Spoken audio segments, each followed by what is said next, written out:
খবর শুনছেন Indian news TV YouTube channel থেকে। আজকের বিশেষ বাছাই করা খবর হলো, ছাত্র সমাজের নবান্ন অভিযানে আক্রান্ত সার্জেন্ট এবার যাচ্ছেন হায়দ্রাবাদ। হাওড়া হাসপাতালে নাবালিকার শ্লীলতাহানির অভিযোগ, গ্রেপ্তার সিটি স্ক্যান টেকনিশিয়ান। অভয়া ক্লিনিকে ব্যাপক সাড়া, প্রতিবাদের দায়িত্ববোধে অটুট জুনিয়র ডাক্তারেরা। ধাপে ধাপে জটিলতা, লাল জামার পর এবার উঠে এলো বেগুনি জামার ইতিহাস।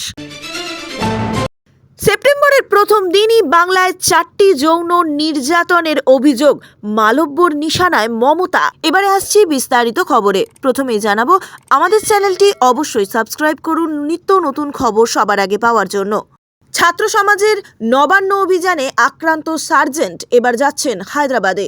ছাত্র সমাজের নবান্ন অভিযানে আক্রান্ত সার্জেন্ট দেবাশিস চক্রবর্তীকে এবার নিয়ে যাওয়া হচ্ছে হায়দ্রাবাদে। উন্নত চিকিৎসার জন্য তাকে দক্ষিণ ভারতে নিয়ে যাওয়া হচ্ছে। জানা গিয়েছে দেবাশিসের সঙ্গে তার পরিবারও গিয়েছে। ইতিমধ্যেই কলকাতা পুলিশের একটি দল পৌঁছে গিয়েছে হায়দ্রাবাদে। রাজ্যের মুখ্যমন্ত্রী মমতা ব্যানার্জি জানিয়ে দিয়েছেন, দেবাশিসের চিকিৎসার জন্য সমস্ত খরচ দেবে রাজ্য সরকার। ওই সার্জেন্টের সুস্থতা কামনা করেও একটি চিঠিও পাঠিয়েছেন মমতা। তাকে দেখে এসেছেন প্রাক্তন মুখ্য সচিব বিপি গোপালিকাও। নবান্ন অভিযান চলাকালীন এক প্রতিবাদকারীর ছোড়া ইট এসে লাগে দেবাশিস বাবুর বাঁ চোখে। তড়িঘড়ি তাকে একটি বেসরকারি চোখের হাসপাতালে ভর্তি করা হয়। হাসপাতালের তরফে প্রাথমিকভাবে যদিও জানানো হয়, পুলিশ কর্মীর চোখের পরিস্থিতি খুব একটা ভালো না, বাঁ চোখের দৃষ্টি হারানোর সম্ভাবনা রয়েছে। এরপর অবস্থার খানিকটা উন্নতি হতেই তাকে নিয়ে যাওয়া হচ্ছে হায়দ্রাবাদে। হাওড়া হাসপাতালে নাবালিকা শ্লীলতাহানির অভিযোগ, গ্রেপ্তার সিটি স্ক্যান টেকনিশিয়ান। আরজিকর কাণ্ডের পর ধর্ষণ বিরোধী কড়া আইন আনার তৎপরতা শুরু হলেও এখনো পর্যন্ত যৌন নির্যাতনের ঘটনায় লাগাম টানা যাচ্ছে না। ইলামবাজারে রোগীর হাতে শ্লীলতাহানির শিকার হওয়ার অভিযোগ করেছিলেন নার্স, আর এবারে হাওড়া জেলা হাসপাতালে ভর্তি নাবালিকা রোগীর শ্লীলতাহানির অভিযোগ উঠল কর্মীর বিরুদ্ধে। এই ঘটনায় হাসপাতালের সুপার চিকিৎসক নারায়ণ চট্টোপাধ্যায়কে ঘিরে তুমুল বিক্ষোভ দেখা দেয় বাম ও বিজেপির মাধ্যমে।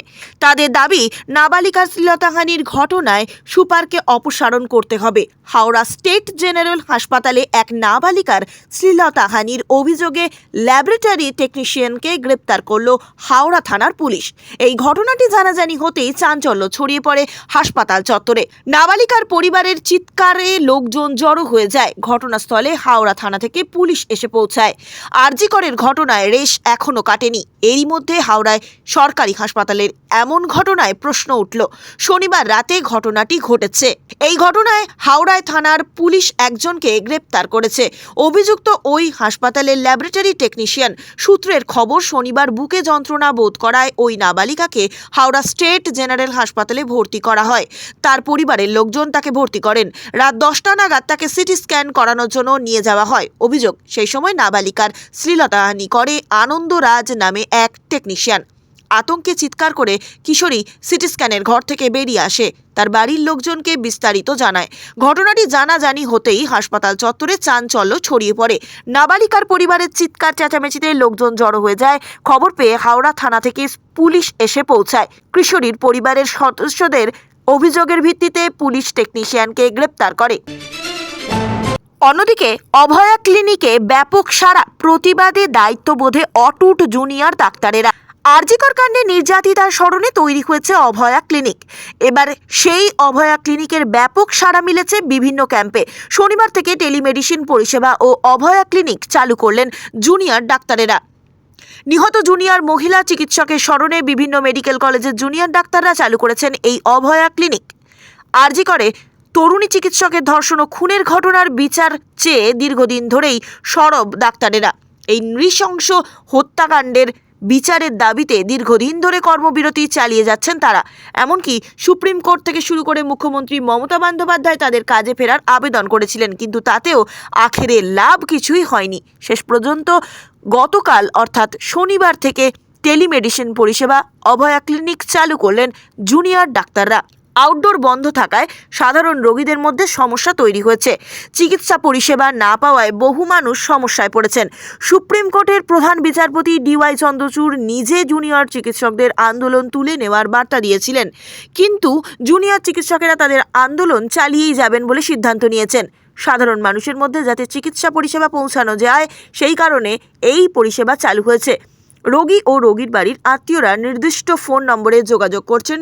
সমস্যা শুনে প্রয়োজনীয় ওষুধ জুনিয়র চিকিৎসকেরা বলে দিচ্ছেন। তাতে বহু মানুষের উপকার হয়েছে। এই অভয়া ক্লিনিক টেলিমেডিসিন পরিষেবা সাড়া ফেলেছে। এবার ক্যাম্পে শুরু করা হলো।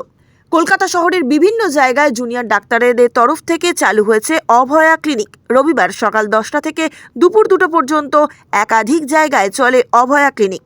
রবিবার কলকাতার কুমারটুলি এলাকাতেও এই পরিষেবা দেওয়া হলো। ধাপে ধাপে জটিলতা, লাল জামার পর এবার উঠে এলো বেগুনি জামার ইতিহাস। আরজিকর মেডিকেল কলেজে চিকিৎসক খুনের পর সেমিনার হলে যারা গিয়েছিলেন তাদের মধ্যে একজন ছিলেন বিরূপাক্ষ বিশ্বাস। ভাইরাল ছবি দেখে এমনটাই সন্দেহ ইন্ডিয়ান মেডিকেল অ্যাসোসিয়েশনের। যদিও সেদিন তিনি আরজিকর মেডিকেল কলেজে গেলেও সেমিনার হলে যাননি বলে দাবি করেছেন বর্ধমান মেডিকেলের সিনিয়র রেসিডেন্ট ডক্টরের বিরূপাক্ষ বিশ্বাস। পুলিশ অকুস্থলের গোটা ছবি না দেখিয়ে আংশিক কেন দেখালো, এটাও এখন নতুন প্রশ্ন দানা বেঁধেছে। গতকাল পুলিশের দেখানো ছবিতে লাল জামা পরা ব্যক্তির পরিচয় ঘিরে রহস্য তৈরি হয়েছিল। পুলিশের দাবি খারিজ করে আইমেশ রাজ্য শাখার এসএসকেএম এর চিকিৎসক বলে দাবি করা হয়। লাল জামা পরা ব্যক্তি ফিঙ্গারপ্রিন্ট বিশেষজ্ঞ বলে দাবি ছিল লালবাজারের। লাল জামা পরা ওই ব্যক্তি এসএসকেএম এর পিজিটি অভিক দে পাল্টা দাবি করেছিলেন আইএমএ। আন্দোলনকারী চিকিৎসক পবিত্র বিশ্বাস বলেছেন, মিথ্যাকে যত ঢাকতে যাওয়া হয় তত নতুন করে মিথ্যা বেরিয়ে পড়ে। কলকাতা পুলিশ মিডিয়ার দেখানো ছবির পিছনে কেন দৌড়ে বেড়াচ্ছে? কারণ তার নিজের মধ্যে একটা অপরাধ বোধ কাজ করছে। আন্দোলনকারী চিকিৎসকদের দাবি, কলকাতা পুলিশের ছবিটি আসলে ক্রপ করা, অর্থাৎ মূল ছবি থেকে কিছুটা অংশ কেটে বাদ দিয়ে সামনে আনা হয়েছে। আন্দোলনকারী ডাক্তারদের দেওয়া ছবিতে নীল শার্ট পরা এক ব্যক্তিকে দেখতে পাওয়া যাচ্ছে, কিন্তু কলকাতা পুলিশের ছবিতে বাকি সব এক থাকলেও নীল শার্ট পরা ওই ব্যক্তিকে আর দেখতে পাওয়া যাচ্ছে না। কিন্তু কেন? ওই ব্যক্তিকে বাদ কেন দিতে হলো? যাকে বাদ দেওয়া হলো তিনি আসলে কে? প্রশ্ন তুলেছেন আন্দোলনকারী চিকিৎসকেরা। তাদের সাফ দাবি, পুলিশ অকুস্থলের পুরো ছবি দেখায়নি। এখানে না থেমে পবিত্রবাবু আরও বলেছেন, ওখানে একজনের কাটা হাত ছাড়া শরীরের বাকি অংশ দেখা যাচ্ছে না। ওই হাইলি সাসপিসিয়াস ব্যাপারটি কেন ঘটল? ওটা বিরূপাক্ষ বিশ্বাস হওয়ার খুব সম্ভাবনা রয়েছে। সামনে অভিক দেকে দেখা যাচ্ছে, কিন্তু পুলিশ এই চিহ্নিত ক্রিমিনালদের আড়াল করতে চাইছে। যদিও পুলিশ আবার ইতিমধ্যেই দাবি করেছে তারা যখন ওই জায়গা তদন্ত করছিলেন সেখানে কোনো বাইরের লোক ছিল না। বাইরের লোক থাকা অসম্ভব বলেই দাবি করা হয়েছে কলকাতা পুলিশের তরফ থেকে। তাহলে বেগুনি জামা পরা ওই ব্যক্তিটি কে? কি করছিলেন ওইখানে? নাকি তিনি বিরূপাক্ষ বিশ্বাসী? যদি তিনিই হন তাহলে প্রশ্ন, তিনি ওখানে কি করছিলেন? বিরূপাক্ষ বিশ্বাস বর্ধমান মেডিকেল কলেজের সিনিয়র রেসিডেন্ট চিকিৎসক। তিনি হঠাৎ আরজি করে কি করে চলে গেলেন? প্রশ্ন তুলেছেন আন্দোলনকারী চিকিৎসকেরা।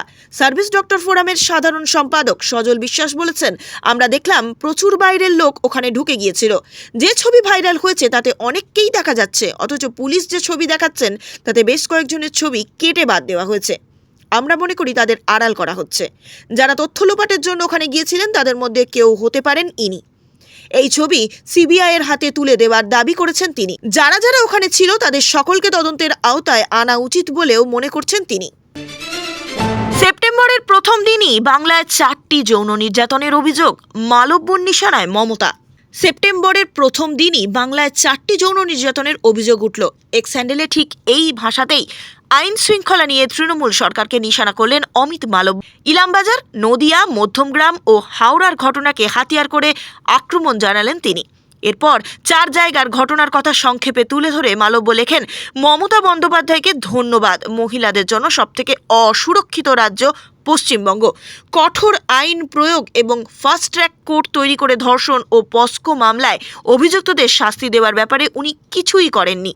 চূড়ান্ত ব্যর্থ মুখ্যমন্ত্রী হিসেবে অবিলম্বে পদত্যাগ করা উচিত বলেও দাবি জানান বিজেপির আইটি সেলের প্রধান।